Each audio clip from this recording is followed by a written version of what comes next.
Hi everyone, it's Taehyung here. I'm so happy you're watching right now. Whether you're at home, on your way somewhere, or just taking a break, thank you for being here with me. Your messages, your comments, your support, it really means a lot. Tonight, I want to share something very personal, something that happened during one of my live interviews, a moment that was unexpected, emotional, and unforgettable. So stay with me and let's experience this together. It was supposed to be just another late night interview. The interview should have felt familiar, the kind of late night routine I've memorized without trying. Warm studio lights, pre planned punchlines, the rhythm of applause that comes like breathing. But the second I stepped into that NBC hallway, everything in me went still. The red live sign glowed overhead, loud even in silence. The band was already playing, bright and brassy, like nothing heavy could ever exist in a place built for spectacle.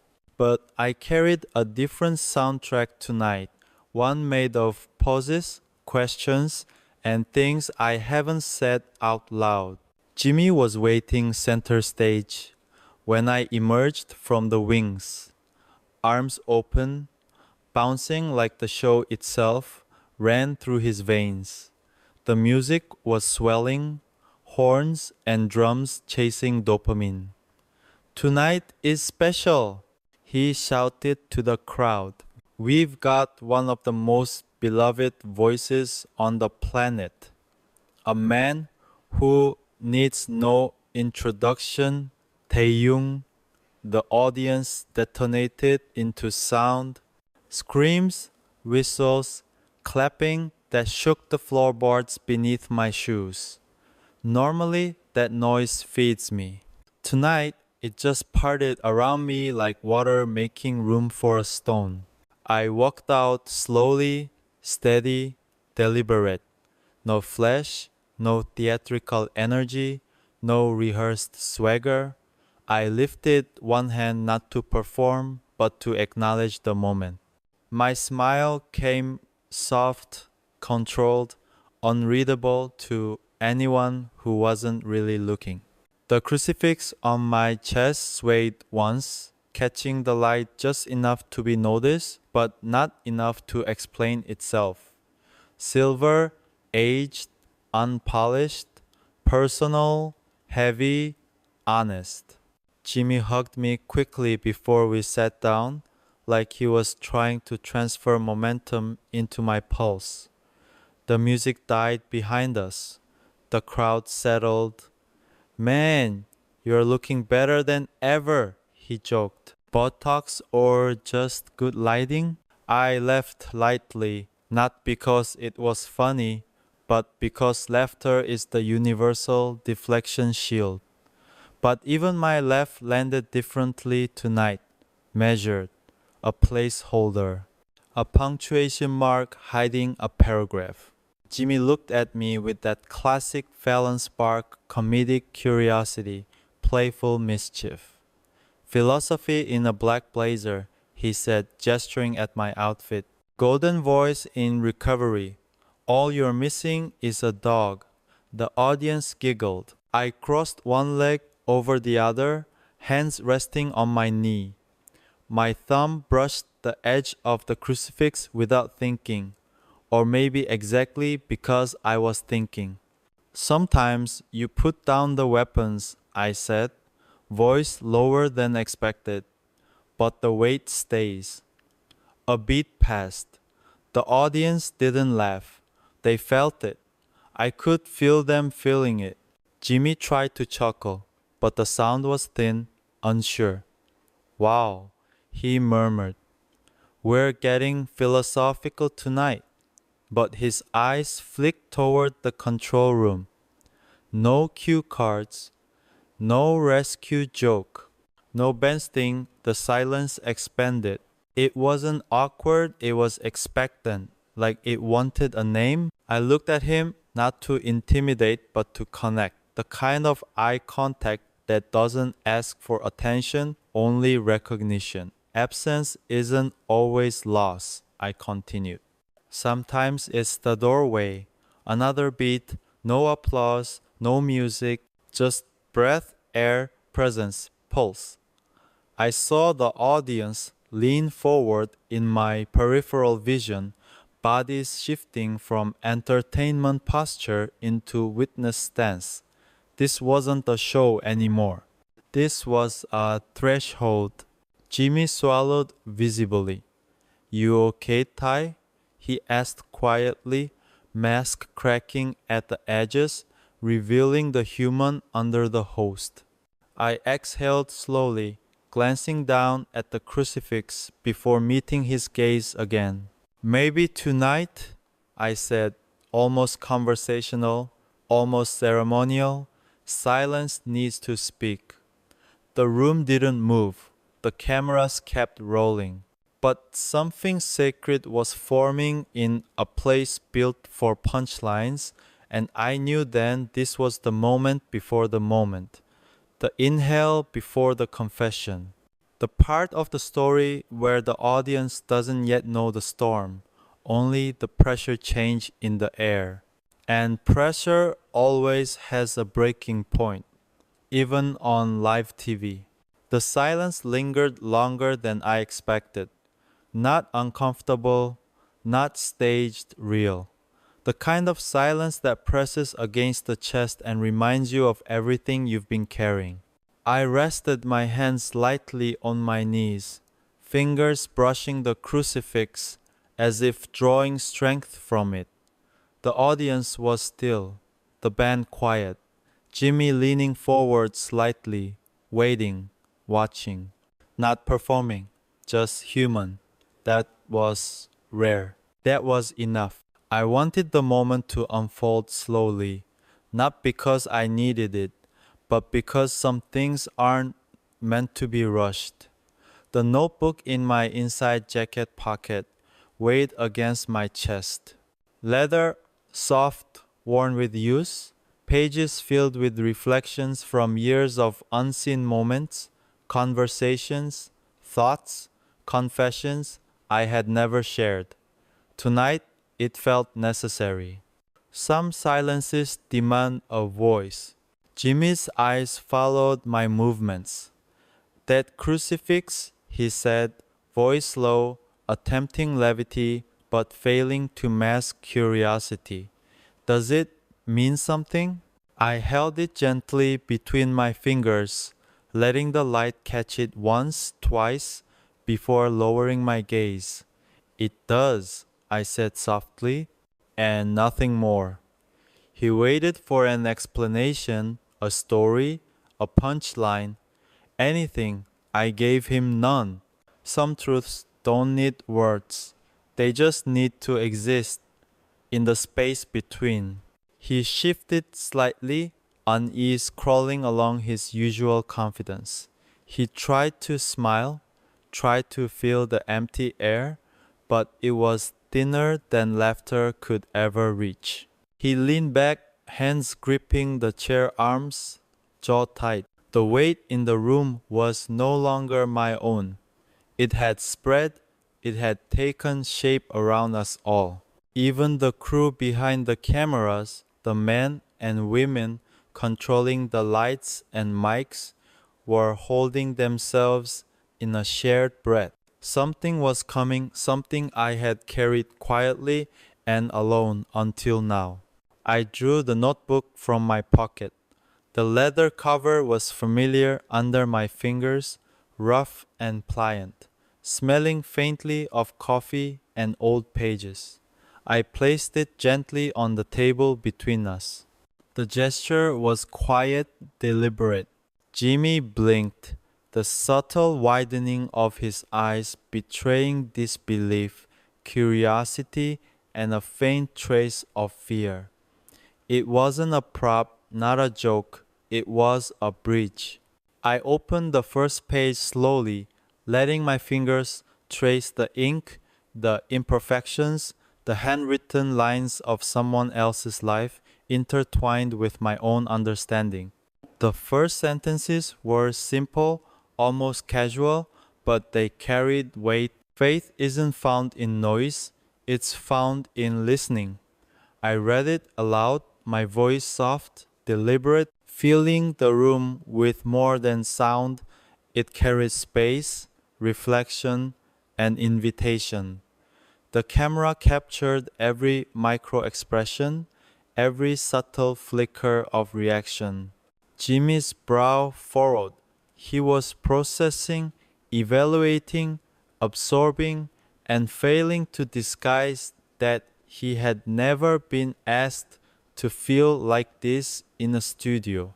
I turned another page, each line a confession, a quiet observation. The world is full of people who laugh to hide the echo in their own hearts. Some of us never learned to hear it. The words lingered in the air.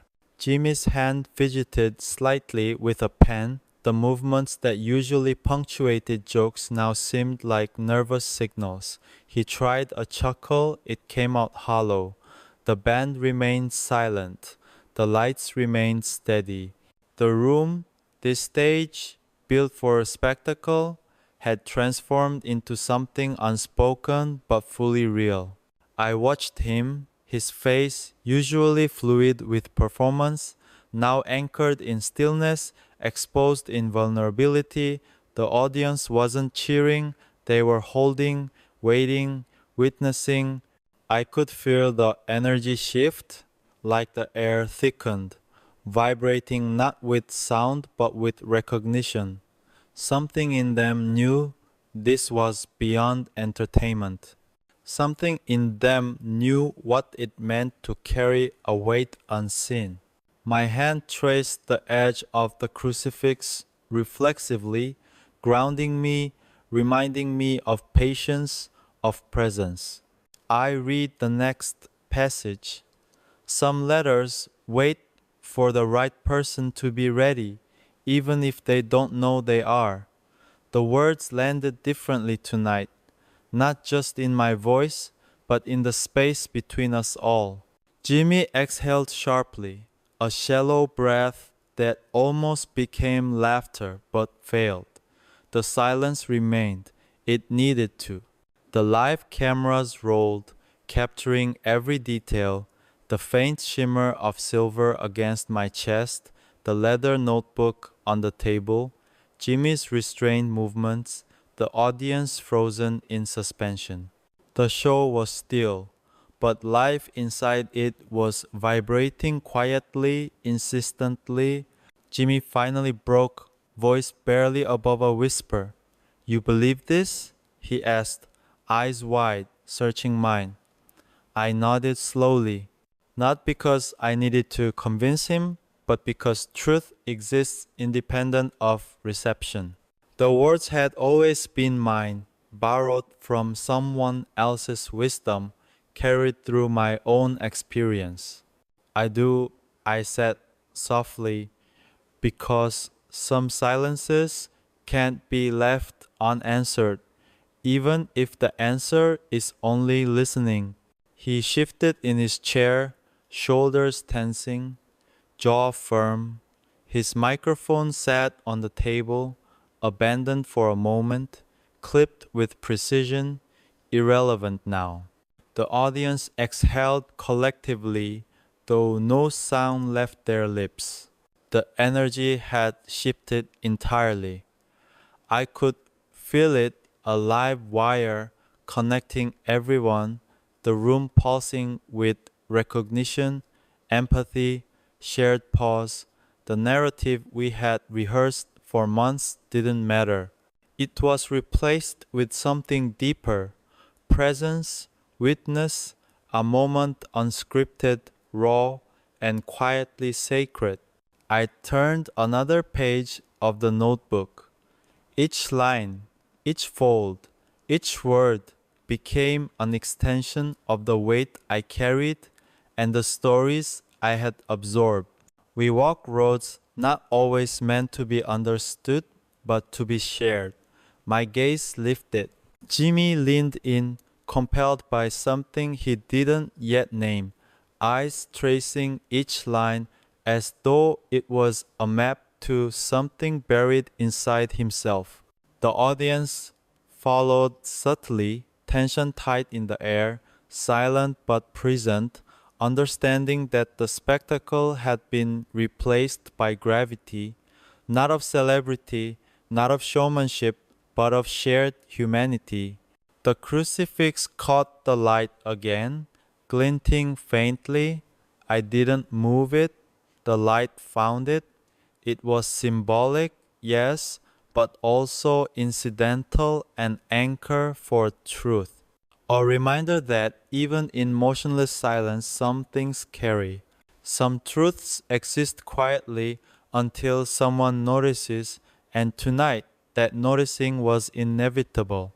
Tonight, the silence demanded a voice, and I was prepared to speak it.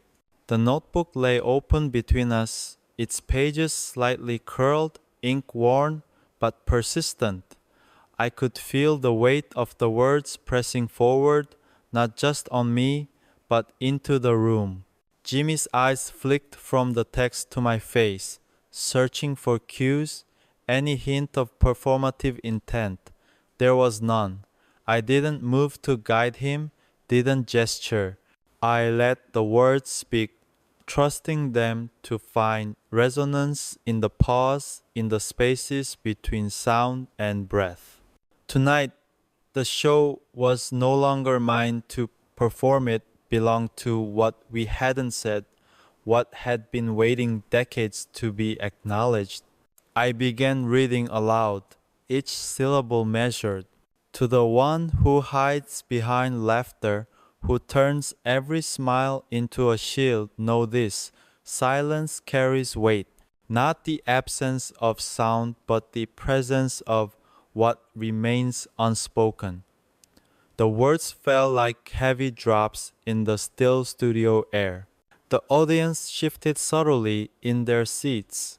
The collective breath of hundreds of strangers was now synchronized with the cadence of confession. Jimmy's hand twitched toward the notebook, then recoiled. He was present, but hesitant, as if touching the words too soon would make them vanish. I turned the page. Some grief cannot be soothed by applause. Some regret cannot be healed by recognition. There are spaces where no one can follow. Corridors only the heart knows. Shadows only the soul navigates. The words were mine to carry, but they were not mine alone. I had inherited them from countless unspoken moments, unseen losses, quiet observations that I had tucked away, learned to live beside. And tonight they demanded acknowledgement. Jimmy swallowed audibly, an involuntary sound, and I realized he was feeling it. Not the script, not the show, but the raw weight of reality. I paused, letting the silence stretch, letting it settle. The cameras rolled, lights glimmered softly. The audience was still. Their energy had shifted from entertainment to witness, from curiosity to empathy. Jimmy leaned forward, elbows on the desk, eyes wide but unblinking, caught in the gravity of the moment. This hits hard, he whispered, voice tight, almost breaking. I didn't respond with words. I simply let him breathe it in. Another page. I traced the lines with my finger before reading. We are taught to mask, to perform, to keep the light shining for others, even when it dims within us. But there are times when the mask must fall. Not for judgment, not for pity, but to acknowledge the weight we carry, to honor it, and to invite it into the open. My voice was soft, almost inaudible to anyone not leaning in. The room leaned in. The energy thickened as if the air itself had congealed into tension, holding everything in suspension. This was no longer a live interview. This was confession, ritual, reckoning. Jimmy shifted, hand brushing against the microphone, a mechanical sound that seemed loud in the hush. His eyes were glassy, his jaw tight. I could see the walls of his composure beginning to tremble. And then I read aloud a passage I had always feared, the one that cut closest to my own chest. I have seen you stand in front of crowds, smiling, laughing, hiding your own tremors. You are not alone in your silence, even when it feels invisible. Some truths wait for the right ears, the right heart, the one willing to sit in the weight without distraction. The room grew heavier. The lights caught the crucifix on my chest, glinting briefly, a quiet signal of the permanence of faith and endurance. I looked at Jimmy, and in his gaze, I saw recognition, not performance, not theatrics, not joke or staged reveal, but raw, unguarded human response. He exhaled sharply, a catch in his breath, betraying everything he had kept behind, smiles and timing. The dam that laughter had fortified for years began to crack. I turned one last page in the notebook. Some letters, some moments, some words are meant to arrive when the soul is ready. And tonight, perhaps, you are ready. My voice was steady, but the weight was immense. I saw his hands grip the edge of the desk, knuckles pale, fingers trembling. The audience remained silent, waiting, sensing the shift that even the crew behind cameras couldn't alter. The entire studio felt like it had been transported to another realm. Spectacle had vanished, only presence remained. I closed the notebook slowly, letting it rest gently on the table. The crucifix swung lightly with the motion, catching the light once more. The quiet was absolute, thick with expectation, anticipation, and unspoken acknowledgement. Jimmy swallowed, eyes downcast, trembling slightly. Then he spoke a single, fractured sound that was neither a word nor laughter, a human exhale breaking through decades of composure. The air was heavy, time seemed to pause, and the next words that fell from my mouth would change everything. I leaned back slightly, letting the room absorb the weight of the notebook, my words, and the crucifix resting against my chest. The air was thick, almost tangible, a presence in itself. Jimmy's hands remained on the desk, fingers curling around the edge as if holding himself together, but the tension radiating from him was unmistakable. He was caught between instinct, the impulse to perform, to laugh, to deflect, and the undeniable pull of truth that had landed squarely in front of him. I opened my mouth again, soft, deliberate, letting the words roll like a tide. Some truths are too heavy for noise. They are not meant to be shouted over applause or lost in music. They are meant to be received in stillness, in the quiet space where honesty can finally take hold.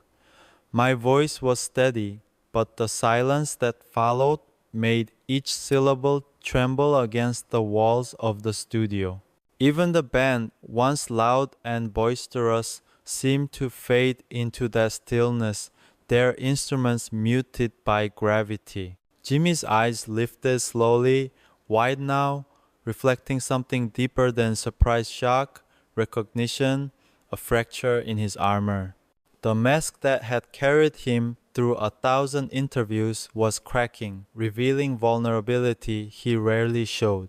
I could see the subtle quiver of his lips, the shallow catch of his breath, the way his hands gripped the desk as though holding himself upright in a storm he could not name. I paused, letting the weight of the previous passages settle between us. Then I traced my fingers across the notebook's worn pages and read again. The world teaches us to hide behind laughter, to deflect, to perform, but sometimes the ones who make others laugh the most are the ones carrying the heaviest silence.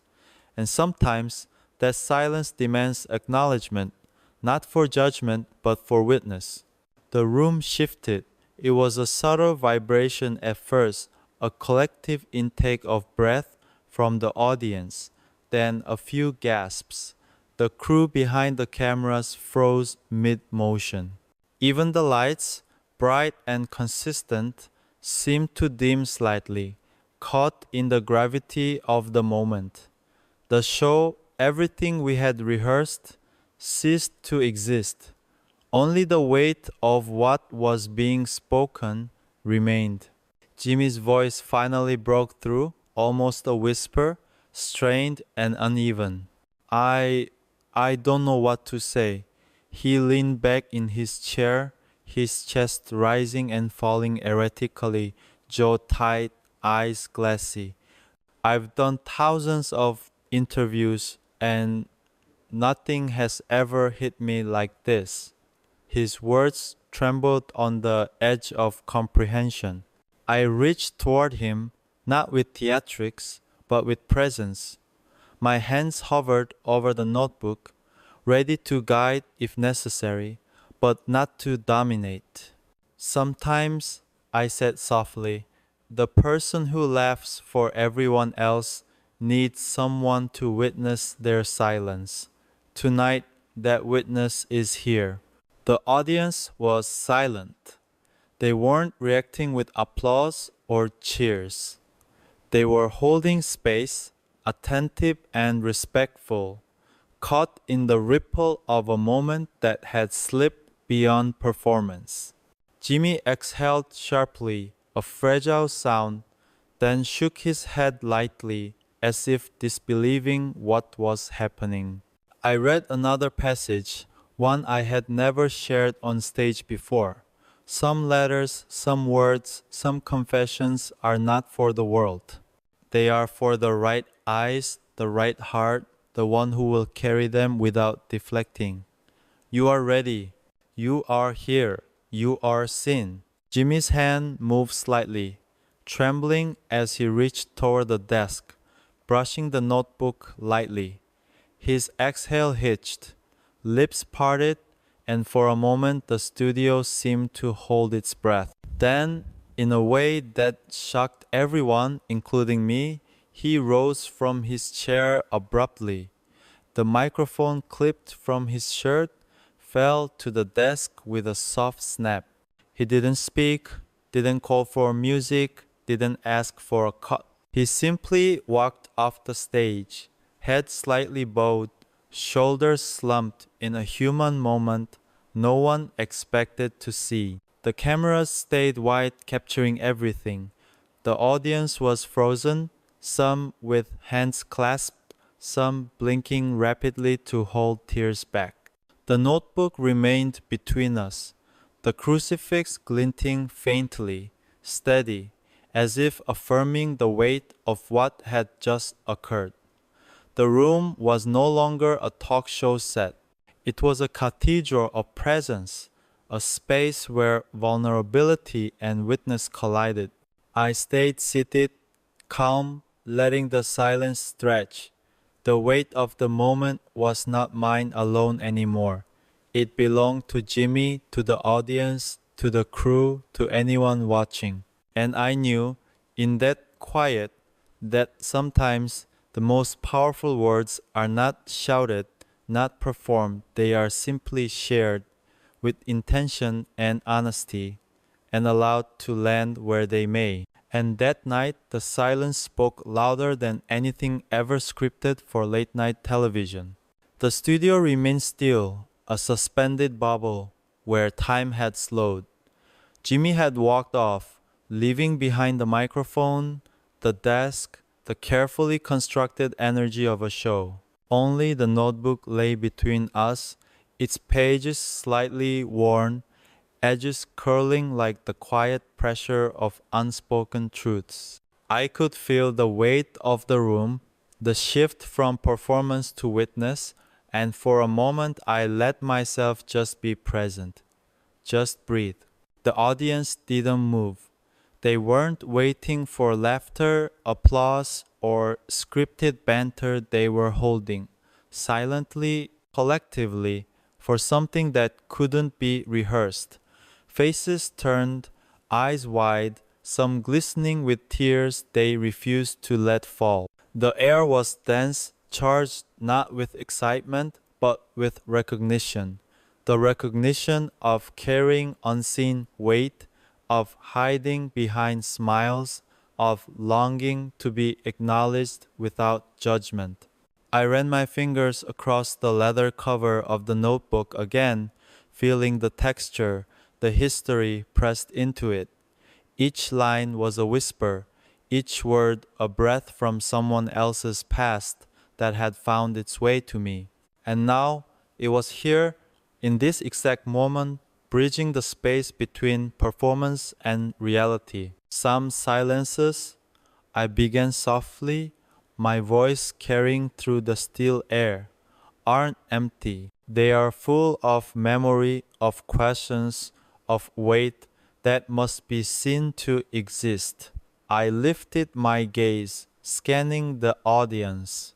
We spend so much of our lives laughing, hiding, performing sometimes for ourselves, sometimes for others, but tonight we are not performing. Tonight we are witnessing. A subtle rustle came from the front row, a hand brushing against a wrist, a quiet inhale. Others mirrored it. The tension had shifted into connection. It was a strange, sacred energy, the kind of shared stillness rarely allowed on television, rarely allowed anywhere, and I let it remain.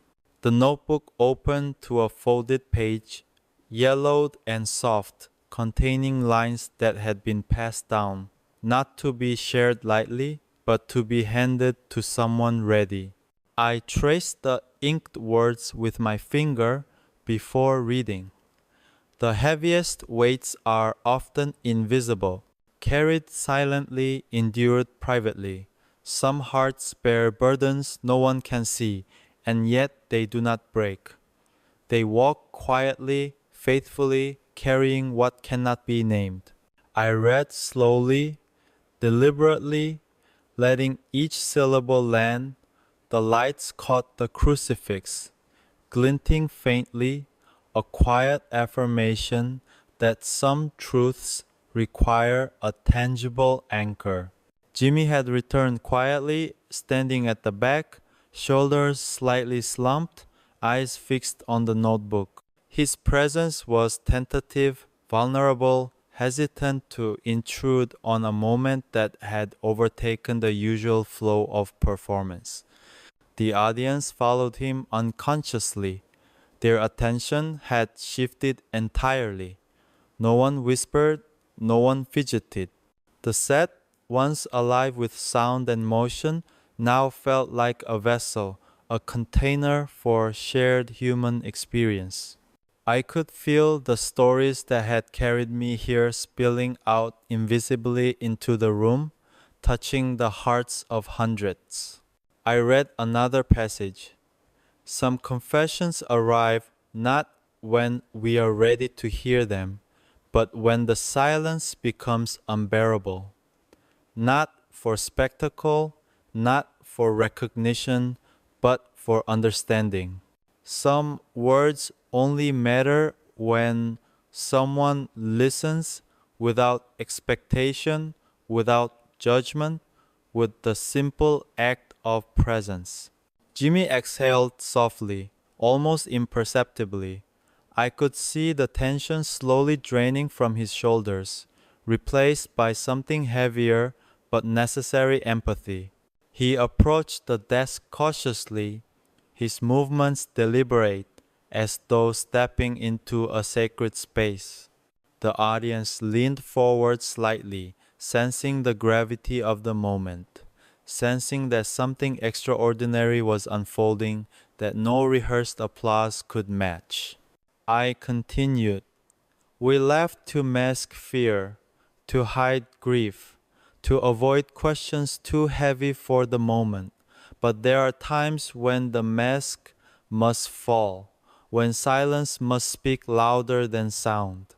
Tonight, the silence is speaking. Will you hear it?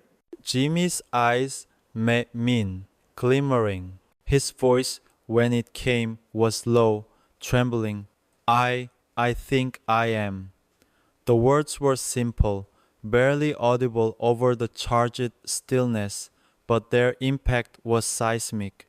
I smiled faintly, gently, not as performance, but as acknowledgement of shared truth. The notebook sat between us like a bridge, a repository for everything that had remained unsaid, everything that needed witness. I traced a finger across the edge, glancing once more at the crucifix, and realized this moment, unrehearsed, raw, human, was not for the cameras nor for the applause. It was for every person present and for anyone watching who had ever carried silence too heavy to speak. The lights remained steady, the cameras continued to roll, and yet the show had ceased to be about entertainment. It had transformed into something far more profound, a communion, a shared recognition of the unseen burdens we carry, the quiet confessions we wait to share, and the rare, sacred act of simply witnessing another's truth. The room remained suspended in silence.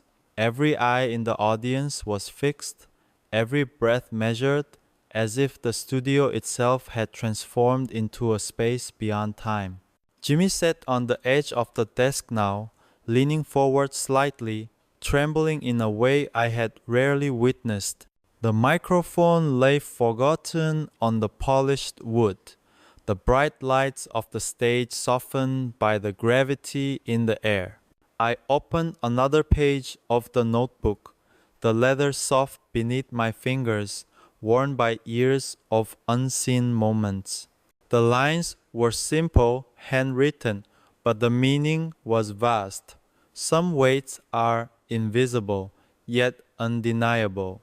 Some grief cannot be measured, only felt. Some truth do not seek understanding, only recognition. Some hearts require a witness, not answers.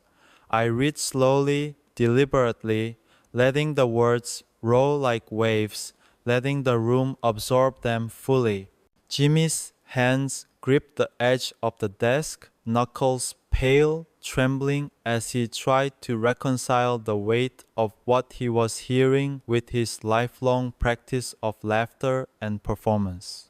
His eyes, glassy now, betrayed a mixture of awe and grief. I watched him carefully. This was not about spectacle, not about headlines. This was about presence, acknowledgement, and human connection. I traced the crucifix on my chest lightly with my fingers. Its glint caught the lights again, a subtle, unwavering anchor in the room. Faith isn't always about certainty, I said softly. Sometimes faith is about endurance, about holding on to what you cannot see and waiting for the moment when someone notices what has been carried in silence. The audience leaned forward, collectively holding their attention, sensing that the usual rules of entertainment had been suspended.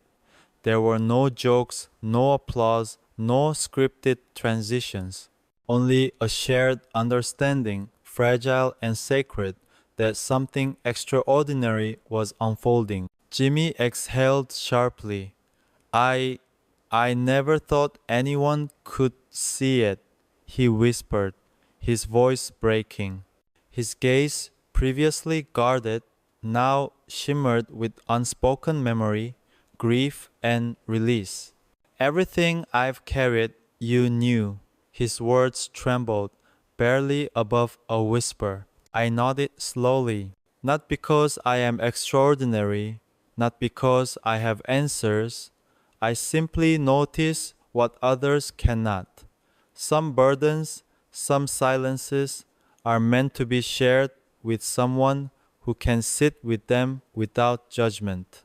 You have carried yours bravely, and tonight it no longer needs to be silent. Jimmy's shoulders slumped, the tension draining from his body in slow, deliberate motion. His eyes glistened as he leaned back slightly, head tilted, absorbing the moment in fragments. A long pause followed, heavier than any applause could have been. The audience was still yet fully present, absorbing the weight of what had transpired. I turned another page in the notebook. The words were delicate, intentional. Some letters arrive only when hearts are ready. Some truths arrive only when silence has been acknowledged. Tonight, the silence is no longer waiting, it speaks, and you are listening. I read them aloud slowly, letting each word resonate in the room. Jimmy's lips trembled, and then, finally, tears broke free. Uncontrolled, unashamed, raw. He did not hide them, did not attempt to cover them. He let them fall, shoulders shaking, breathing uneven, finally releasing the weight he had carried in solitude for years. The audience remained in quiet awe, some wiping tears from their cheeks, others clasping hands together in reverence. I closed the notebook gently, letting it rest between us, its pages having served their purpose. The crucifix caught the light one last time, steady, unwavering, symbolic of endurance, faith, and witness. Jimmy leaned forward, resting his forehead briefly on his hands, exhaling with a weight lifted he hadn't realized he was carrying. The lights dimmed slightly, but no one moved. The cameras rolled, capturing a moment that defied performance, a moment where the truth of human connection eclipsed all expectation. The studio was no longer a stage. It was a sanctuary, a cathedral of presence, a testament to the power of witnessing another's silent burdens. I spoke softly, almost to myself, almost to the room. Some silence must be acknowledged before it can heal. Some weights must be witnessed before they can rest. Tonight, that has happened. And in that quiet, heavy, luminous space, I realized something profound. The chaos of the moment wasn't in the tears or the unexpected stillness or the broken script, it was in the undeniable human truth that had finally been shared, felt, and seen. Jimmy's presence, the audience's witness, and my words had converged into something irreducible, unrepeatable, unforgettable. The studio was quiet, yet it felt alive in a way that no scripted energy could create. Jimmy sat back down slowly, shoulders slouched but lighter, as though the invisible weight that had pressed on him for decades had finally found recognition. The audience remained seated, frozen for a few moments longer before a single tentative exhale rippled through the room. It was subtle, almost imperceptible, but it carried a sense of collective release. I traced my fingers along the edges of the notebook, feeling the worn leather and the creases in its pages. Each line, each word had carried a lifetime of hidden emotion, and now that it had been read aloud, it no longer belonged solely to me. It belonged to everyone present, the audience, the crew, Jimmy himself. The air felt thicker, heavier, yet somehow lighter, as though the act of witnessing had redistributed the weight. Jimmy's eyes met mine, still glimmering with tears he hadn't tried to hide. I I don't know how to thank you, he said, voice barely above a whisper. There was no performance in it, no humor, no attempt to regain control. Just sincerity, raw and unpolished, the kind that rarely appeared under studio lights. I nodded slowly, understanding that gratitude in this moment didn't require words. It existed in the silence between us, in the acknowledgement of what had just occurred. The crew, usually busy orchestrating cameras, cues, and lighting, were frozen too.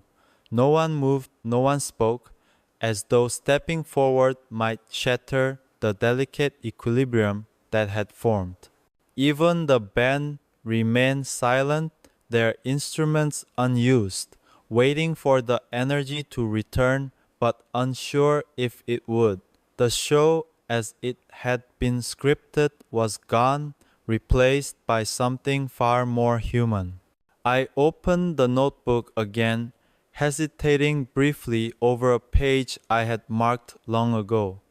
Some people spend their lives performing for others, I read, voice soft but clear. Some spend it pretending to be unbroken when inside they are splintered.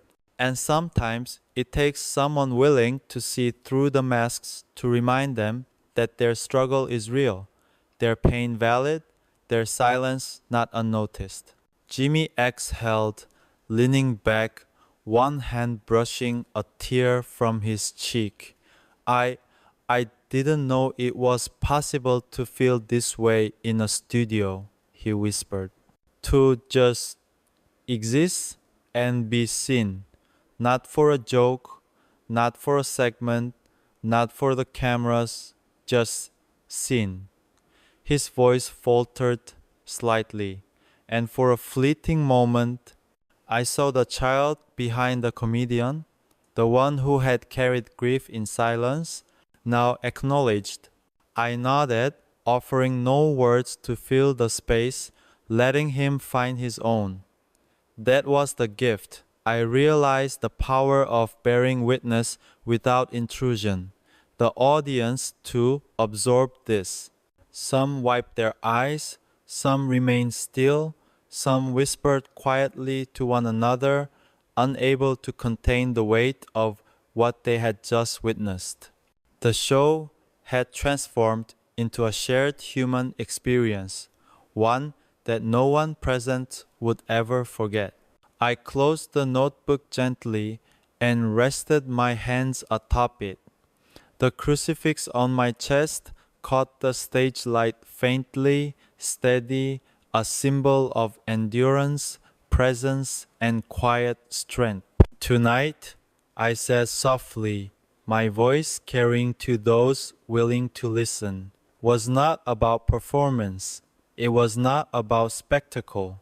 It was about acknowledgement, about seeing what has been hidden and allowing it to exist without judgment. Jimmy's voice was barely audible, trembling yet firm.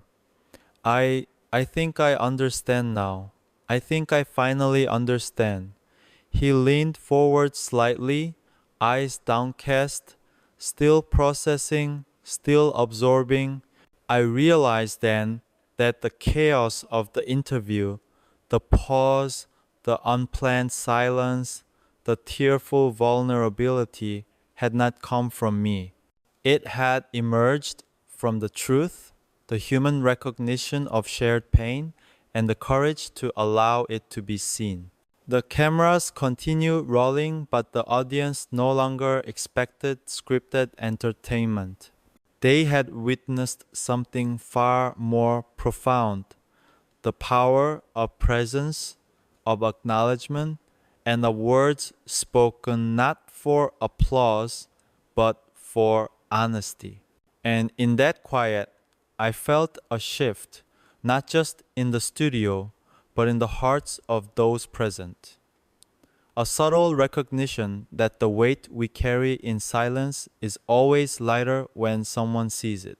I glanced once more at Jimmy, who was now sitting quietly, head slightly bowed, shoulders finally beginning to relax.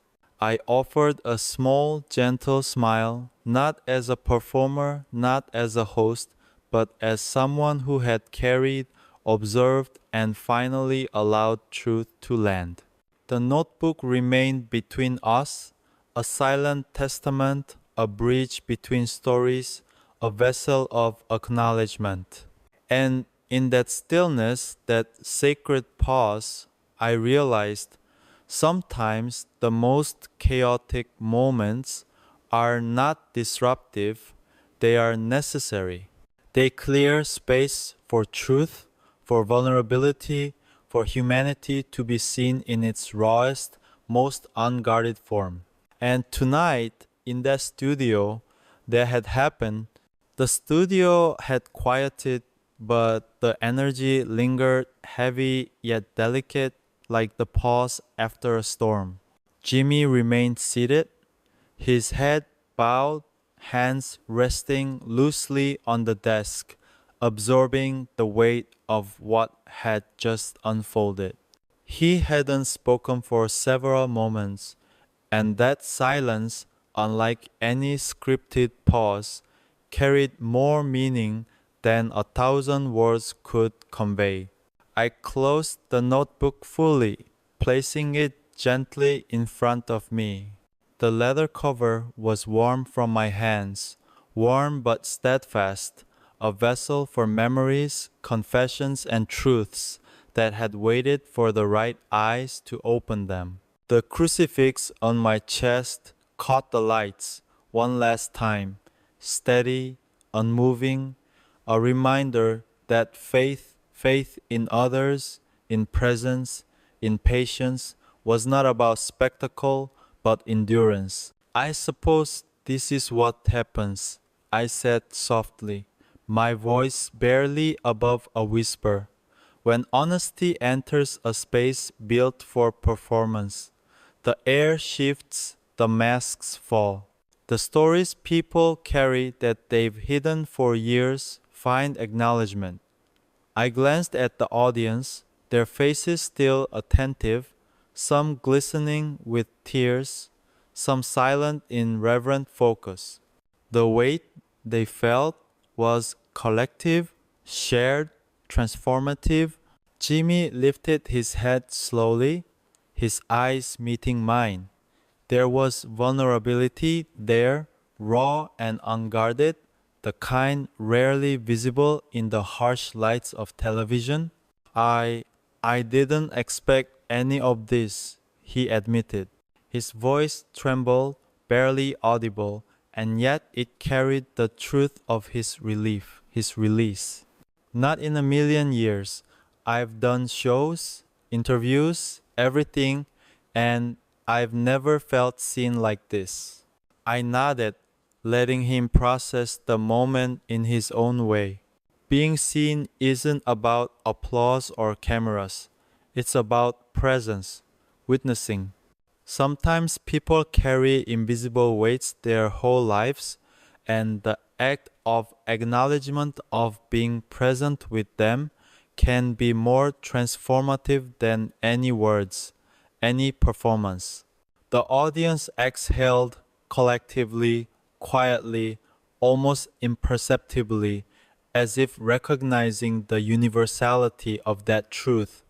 They were no longer spectators in a conventional sense. They were witnesses, part of the unfolding reality that had transcended entertainment. The studio, once a stage of lights, cameras, and laughter, had become a sanctuary of understanding. I reached for the notebook once more, fingers brushing the edges, These words, I said, were not written for spectacle. They were written for presence, for those ready to receive them. And tonight, they found the right space, the right hearts. I glanced at Jimmy, who nodded faintly, shoulders slowly relaxing. He was no longer performing. He was breathing, allowing himself to exist fully in the moment. Some audience members wiped away tears quietly. Others sat with their hands clasped, the weight of their own experiences intersecting with the narrative that had unfolded on stage. There was no forced cheer, no applause, no scripted reactions. There was only the recognition that silence, honesty, and acknowledgement could create a profound connection that no rehearsed show could replicate. I traced the crucifix lightly once more, feeling the quiet pulse of its presence. Faith, I said softly, is not about answers, it's about endurance. It's about sitting with questions you cannot solve and sharing space with others carrying the same weight. I let the words hang in the air and the room held them, gently, reverently. Jimmy's voice finally broke the extended silence, soft, almost inaudible. I I think I understand. Maybe for the first time, I really understand. He exhaled slowly, deeply, as if releasing decades of hidden grief. The audience, sensing the profound shift, remained quiet, letting the moment fully settle. I leaned back slightly, allowing the notebook and the crucifix to occupy the space between us. Sometimes, I continued, the moments that appear chaotic, that disrupt our expectations, are the ones that matter most. They remind us that what is unseen, unspoken, and carried quietly can hold the deepest truths. The studio lights dimmed gradually, softly, as if in respect for the stillness and vulnerability that had permeated the space. The cameras continued rolling, but the usual energy of performance was absent. There was nothing to edit, no jokes to cut, no punchlines to highlight. The raw, unfiltered human experience had replaced the show. Jimmy sat quietly for a long moment, finally exhaling, a small, tremulous smile forming. "Thank you," he said softly, voice thick with emotion. "Not for the notebook, not for me, but for the acknowledgement, the witness, the shared presence that had allowed him to release what he had carried silently for so long." I smiled faintly, gently, understanding that the moment had transcended anything scripted. "No thanks are necessary," I replied. This was never about performance. It was about presence and the courage to allow truth to be seen. The audience remained still, a few quiet murmurs of appreciation beginning to ripple, but the intensity had shifted from spectacle to reflection.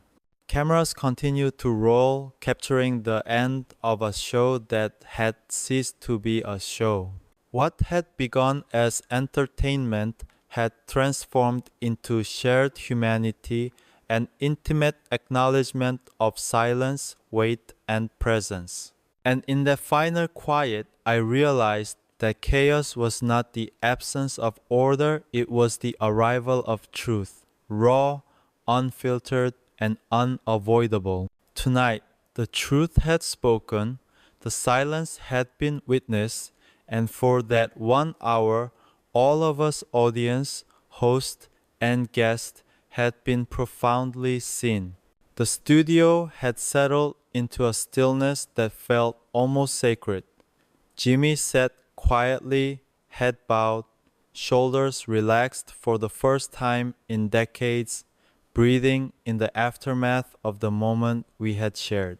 The audience, too, had shifted, no longer spectators of a show, but witnesses to a rare, unguarded truth.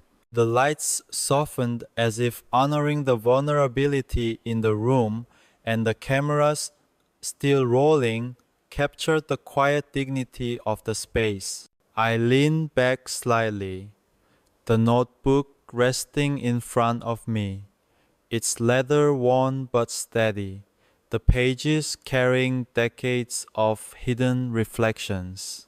Each word, each line had traveled through time and silence to reach this moment.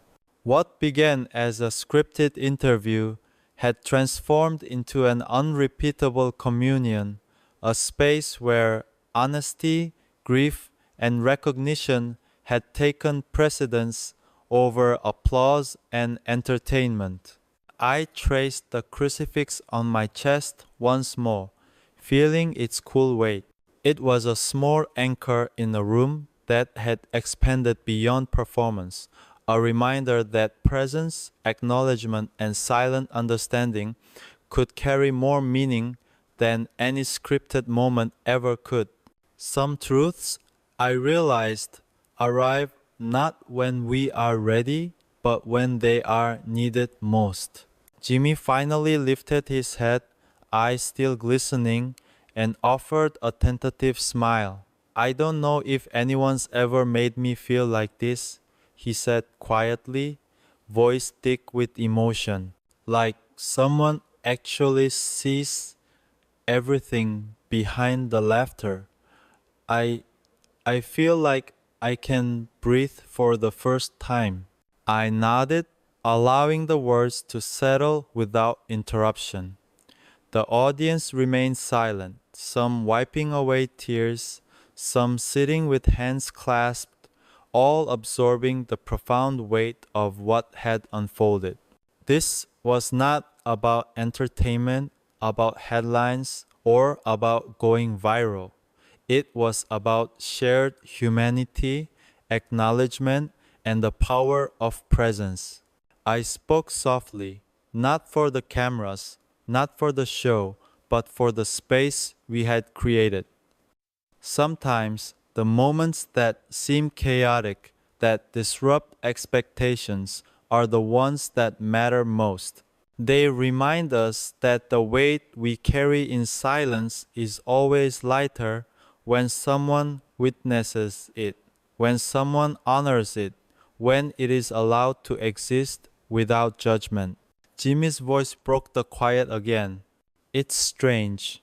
I've spent my life making people laugh, and somehow, tonight, the laughter led me here to something I didn't even know I needed. He gestured faintly toward the notebook. These words, they're not just ink, they're life. They're what I couldn't say but needed to hear. I smiled faintly, gently, as I felt the stillness in the room shift toward calm resolution. And that is why presence matters, I said softly. Because words, once shared, can carry weight, release it, and connect us in ways performance never can. Silence, acknowledged, becomes a bridge. And tonight, we crossed it together. The audience exhaled collectively, slowly, as if releasing decades of unspoken emotion. Cameras captured the final images, the notebook between us, the crucifix catching the faint light, Jimmy sitting quietly with softened features, and me observing the aftermath of honesty, vulnerability, and recognition. No one clapped, no one cheered, none of that was necessary. The moment needed only acknowledgement, and that had been given. I looked around the studio, at the crew, at the audience, at Jimmy, and realized that this hour had changed everyone present. What began as a late night interview had become a testament to the power of being seen, to the courage of sharing weight that cannot be spoken lightly, and to the profound impact of bearing witness. I rose slowly, gently, closing the notebook, and placed it on the desk one last time. The crucifix glinted softly in the lights, steady, unwavering. I nodded to Jimmy, who returned the gesture with quiet gratitude. No words were necessary, the moment had said everything. As the lights dimmed fully, the cameras captured the final image. A studio transformed, no longer a stage for performance, but a space of shared humanity, of presence, and of acknowledgement. And in that silence, thick with meaning, I understood something vital. The moments that appear chaotic, that disrupt expectations, are often the ones that leave the deepest imprint. Tonight, the silence had spoken. We had listened, and in that listening, we were changed forever. Thank you so much for watching, for listening, and for being here with me tonight. Your support, your presence, and your hearts make all of this possible. I hope this moment we shared this story, this silence, this honesty means as much to you as it does to me. Keep carrying your own stories, keep being kind to yourselves, and remember that you are seen even when you feel unseen. From the bottom of my heart, thank you.